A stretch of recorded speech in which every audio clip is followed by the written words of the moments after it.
Shame. That was what she pushed every morning down the broken sidewalks, more than a wooden cart that creaked with every step, more than the loaves wrapped in clean but old cloths, more even than her own thin body that had already learned not to take up space. Shame went ahead, like a silent announcement that she was there, but she preferred not to be noticed.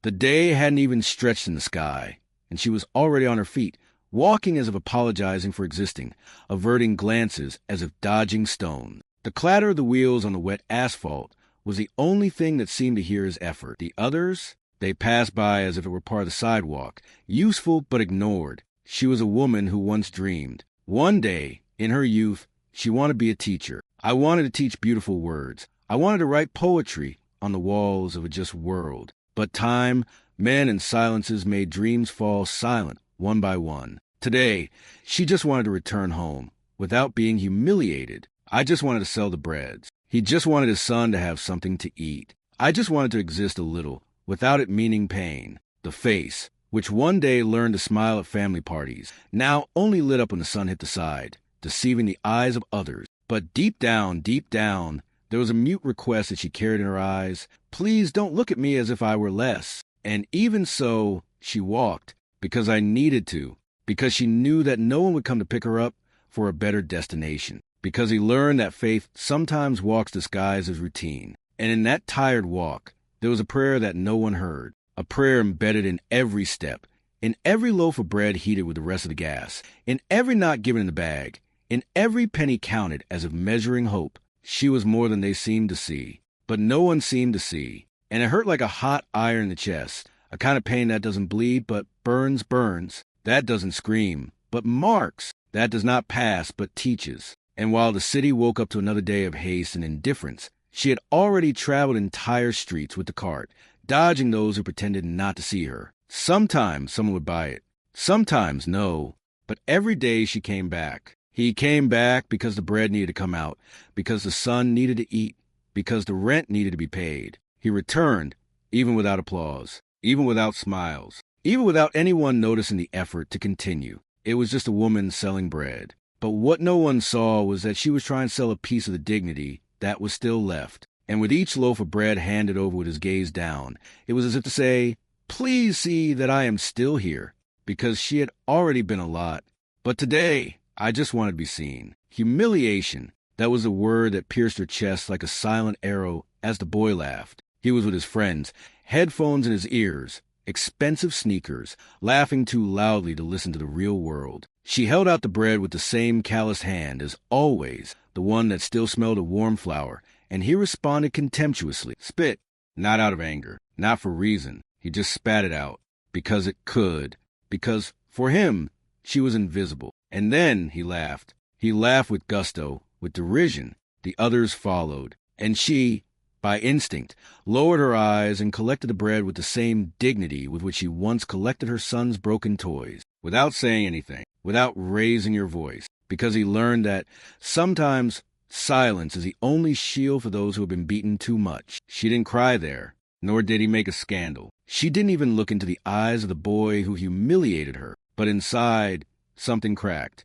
It was not the first time, and maybe it wouldn't be the last. But that gesture, so small for the person who made it, left a stain that was difficult to wash, even with all the morning waters. He returned home early, with his cart half empty and his heart tight, like wet clothes on the clothesline. When he arrived, he locked the door without saying a word. He went straight to the bedroom and sat on the floor. There, between the unwashed pots and the pile of bills, collapsed, not like a gale, but like a fine, steady rain that wets everything without making a sound. He cried in silence, as he always did, because she learned from an early age that those who shout too much lose their reason, and she couldn't lose anything else. The son, small and attentive, saw her there, huddled like a leaf in the corner of the wall. He didn't ask. He just approached slowly and leaned his head on his shoulder. They stayed like this, two silent bodies trying to sow some peace in the midst of pain. He didn't know exactly what had happened, but he knew enough. Someone had hurt his mother, and that was enough for him to hurt too.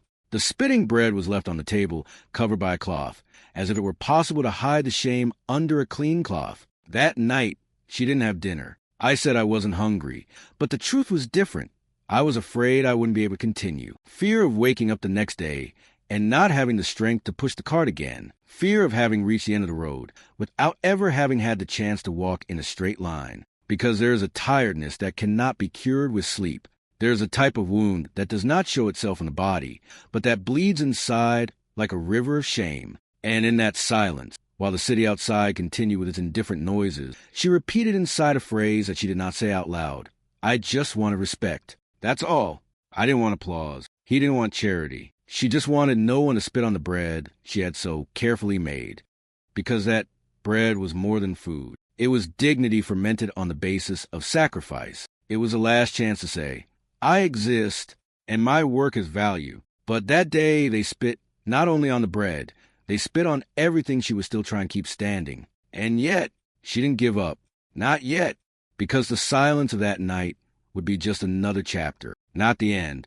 Resistance. That was what kept her standing when no one else saw her. Inside the small room where the furniture was as tired as she was, there was a crooked chair that crackled with every movement. It was there that she spent her afternoons, sewing for the outside. Simple clothes, small adjustments, but each point given was a way to hold the world so it wouldn't collapse. He sewed with fingers wounded by time and eyes trained to measure seam in silence at the same time. The cloth stretched between her hands, but what she really mended was dignity. A piece here, another there, as if she were gluing the pieces of herself to each sheath. The son did his homework on the floor, leaning against the wall. He had his notebook open and his feet dirty from playing barefoot, but his eyes were attentive, as if he understood that this scene was more than it seemed. He looked at her from time to time, as if observing a miracle without saying a word. She knew that her mother was not just a seamstress. She was a warrior without armor, without a shield, but with a courage that made no noise. When the line broke, she didn't complain. It just started again. When the light flashed, she lit a candle. And even though she was tired, she never stopped asking if he had eaten. Because true love reveals itself in the details, in the smallest, in the most forgotten. She didn't talk about pain. He didn't count the days when he felt his body fail, nor the nights when sleep was interrupted by bills, fears, and memories. He kept everything in his chest, as if hiding a treasure of no value to others, but too sacred to be exposed. Sometimes he would stop for a few seconds and stare at the ceiling, as if talking to someone invisible, maybe with God, maybe with herself, perhaps with a memory of someone who had been strong for her before, and now breathed strength into her dreams. The ire was old but obedient. She slid over the fabrics as if she also understood the urgency of leaving everything in order, even when life was messy inside. And she did this every day. She sewed, ironed, delivered the pieces. Some neighbors paid in cash, others in gratitude. But they all carried, even without knowing it, a piece of that woman's courage. Because there was, in that discreet service, a greatness that the world has not yet been able to measure, a strength that she herself tried to hide. But it was there, pulsating in every point, every line, every silent gesture to continue. It was a resistance that does not print the newspaper, the force that does not go up to the pulpit, the faith that is not said out loud, but is proven with callous hands. She was her whole, even when she felt in pieces, because she learned that being a mother, being a woman, being poor and surviving, it was already a sacred act. And even without anyone applauding, she continued to sew, weaving the invisible, sustaining the impossible, quietly, no pause, without giving up. Inquisitiveness, that's what made him stop. In the midst of the hurried coming and go of the morning, when no one else saw anything but their own commitments, he saw it. He was a man of impeccable appearance, a neat suit, shoes that shone like mirrors, but his eyes, the eyes were looking for something that the common hurry cannot see. He accepted the bread. He paid without bargaining. And he stood there, watching as she smiled, that short, measured, forced smile that looked more like a shield than a gesture of joy. She smiled at those who paid her with contempt, and that hurt him more than any reported tragedy. What caught his attention was not the bread. It was not the simple outfit, not even the old cart that creaked under the weight of fatigue. It was the way she sustained her own pain with an elegance that is not learned in any school, a quiet ancestral firmness, like a priestess without a temple, a griot without words, a tree that no one waters, but that insists on blooming. And in that instant, without knowing exactly why, he felt that there was a story that the world needed to hear, but that would only be told if someone was willing to listen with their heart. She, as always, didn't say much. He thanked me for the purchase, offered another loaf of bread with kindness, looked away. She was used to being ignored, not seen, The stranger asked no question. It just stayed, a little beyond what would be normal, watching. The gesture was not invasive, but profound, as someone who recognizes something sacred in the dust. And while most hurried past, stumbling over their own egos, he remained silent, the same silence he had carried for years, but which now, for the first time, seemed to be heard. There, in that brief and unlikely meeting, something was born. It was no pity. It was not interest. It was recognition. He saw in her what so many had lost at a glance. He saw the dignity hidden behind the apron. She saw the strength that even she didn't know she showed. He saw the woman who supported the child, the house, the days, with the bread she made herself. And he saw more. He saw injustice disguised as routine. He saw the amount ignored by an entire city. And at that moment, something moved inside him. Not a plan, not a promise, but a seed. Because sometimes that's how change begins, with a look that sees beyond the obvious, with a silence that is finally welcome, with a stranger who, for an instant, decides to listen to what the whole world has learned to ignore. And that day, without even knowing it, she was seen, not for what was missing, but for what silently was left: courage, incredulity. It was what crossed her face when she saw the paper. It was a simple envelope, crumpled at the edges, as if it had already traveled many paths before reaching his hands. Her name was written in firm letters. There was an invitation inside, formal, improbable, almost absurd. She read it once, 2, 3. Then he turned the paper over, as if looking for a mistake, a prank, a disguised charge. She was used to debt, not invitation. And so, his first impulse was to doubt. People like her don't get that kind of thing. Receives light cut. He receives silence. He receives neglect. He sat on the edge of the bed and held the invitation, as if holding a piece of reality that he still does not accept. Inside, there was an invitation to tell her story at an event that brought together entrepreneurs and community leaders. She read and reread. It was not a trap. It was not a joke. It was real. A chance to be heard. A chance to be seen. The eyes ran over the words, but the mind kept trying to protect itself. It was easier to believe that someone was mocking. It is safer to imagine that it was a mistake, because when you live so long being ignored, any gesture of recognition seems like a threat. Her son approached slowly, curious, and she just showed the paper without knowing what to say. He read, with the slowness of someone who is still learning the world, and smiled. A small, restrained smile, but full of faith. And at that moment, it was as if time stopped. Something moved inside her, a memory, an old prayer, a forgotten thread of hope. It was not the first time he dreamed of something bigger, but it was the first time that the dream had come to her, without her having to chase after it, without having to beg. And even so, the fear persisted. Fear of getting up, of getting ready, of getting there and being exposed. Fear that everything would be a cruel game of those who have too much power and too little compassion. She knew how cruel the world could be to those who come from below. I knew that many times promises are just bait. He knew that the gulf between invitation and dignity was too great. But that night, instead of sewing, she stared at the paper on the table. He said nothing. He didn't cry. He didn't smile. He just stood there, feeling the symbolic weight of that piece of paper, not because of what he said, but for what it represented. It was as if, for a second, someone had reached out to her not as a handout, but as recognition, and that in itself was a greater miracle than she allowed herself to admit.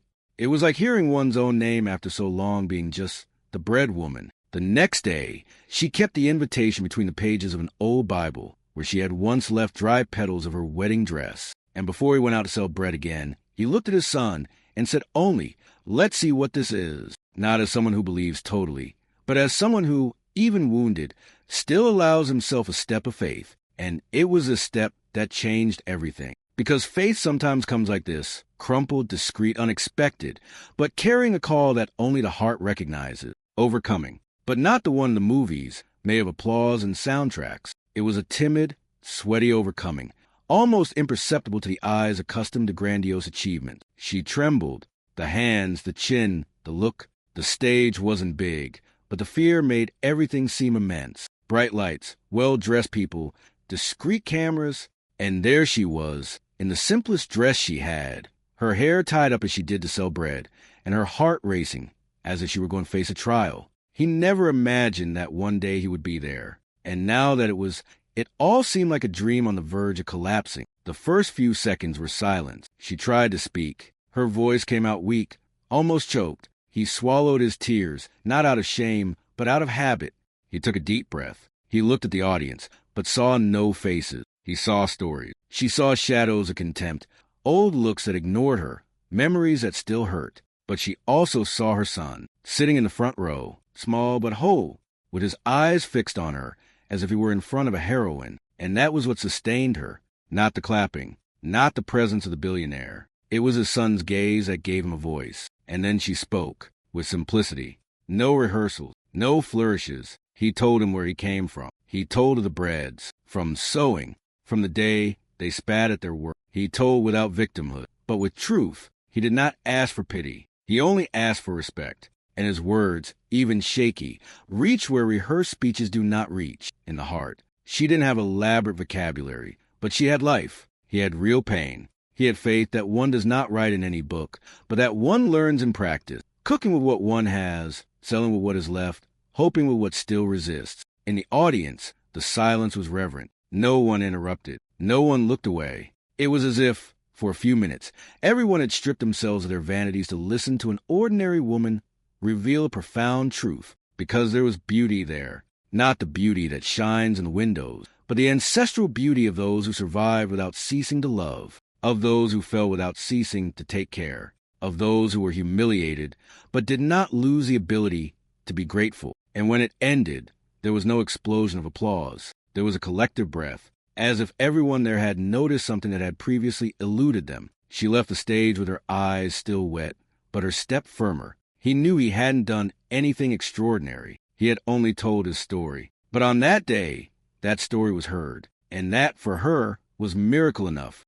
Because there are victories that do not make noise, but transform everything around them with the same delicacy of a seed opening the earth. Justice, not the cold one from the courts, nor the late one, which arrives after the damage. It was emotional, silent, restorative justice. The kind of justice that repairs without fanfare, that heals without exposing, that restores what seemed lost without charging anything but the truth lived. That's what happened when, in front of everyone, the billionaire stood up.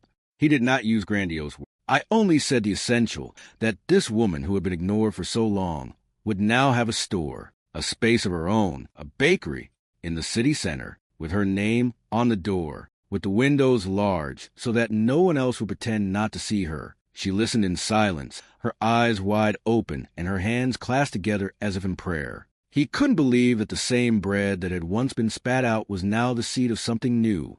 It was as if life had returned to the scene of the crime to rewrite the ending, and he rewrote it, not with vengeance, but with honor. The bakery was simple, but it had soul. It smelled of fresh bread early in the morning. She took care of her in every detail. The shelves clean, the wooden counter, the apron with a name embroidered on the corner. Everything spoke of her, but now in a different way. Now he spoke with respect. People started to come in, first with curiosity, then with constancy, and those who used to pass in a hurry now stopped. The bread was good, but there was something more, something in the way she looked at each customer, something in the way he attended. As someone who offers more than food, she served bread, yes, but it also served dignity. It served as a shelter.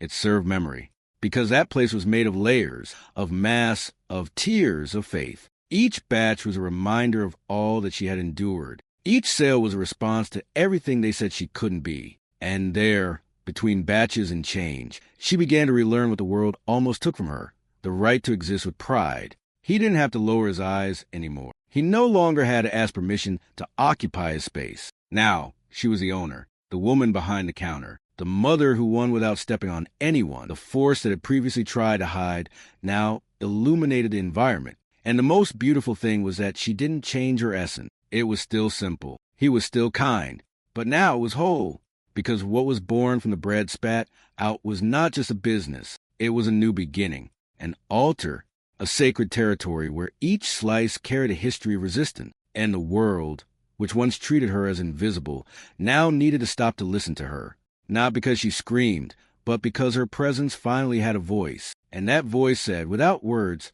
I have won. Recognition, but not the one that is shouted from the rooftops. It was a silent profound recognition, embroidered with memories. The boy has grown up. He was no longer as small as the day he saw his mother crying on the floor of her room after having the bread spat out by a boy who would never understand what that meant. Now, sitting on the same cement bench where he had so often waited for her to finish selling, he watched. He said nothing. He just stared, his eyes loaded with stories that only he knew. He saw his mother behind the counter, with the same apron, now clean, now respected. She saw customers coming in naturally, being served with the same affection she always offered, even when the world only gave her contempt. He knew that this was not luck. He knew what she gave up, of what she swallowed quietly. She knew about the sleepless nights, the gas that ran out, the rice stretched with water, the clothes sewn in the dark, the courage she never named, but lived. And now, sitting there, seeing her name shining on the bakery facade, he felt something that went beyond pride. It was gratitude. People passed by and smiled. Some called her by name. Others praised the bread, the decoration, the kindness. But he saw beyond. He saw the woman who one day gave him half of her own dinner, without him noticing. He saw the woman who cried in secret so as not to scare him. He saw the woman who transformed her own pain into strength, and strength into bread. A bread that now fed not only the body, but the collective memory that dignity can be regained. He didn't need to talk. His silence was his way of honoring her. And she, inside, occasionally looked outside and saw him there on the same bench, and smiled. A different smile. No longer that forced smile, which he'd fear. It was a light, mature smile, full of a peace that only comes after storm. Between them, there was no need for words. History was written in the eyes of both. They knew where they came from. They knew the price they paid to be there. And they knew that even if the world forgot to tell this story, they would never forget it. Because sometimes the greatest victory is not to be recognized by everyone. It is to be recognized by those who have seen everything. For those who were present in pain and now witness rebirth. And that boy, now almost a man, knew his mother didn't need a crown to be queen. It was enough to stay. It was enough to love. It was enough to resist. And now, sitting on the same bench where he once felt helpless, he smiled. Because she knew, without a doubt, that woman conquered the world without screaming. Closure, but not end. Cycle of a page turned with dignity. It was late afternoon, and the sky over the city seemed to have been painted with brushstrokes of copper and violet.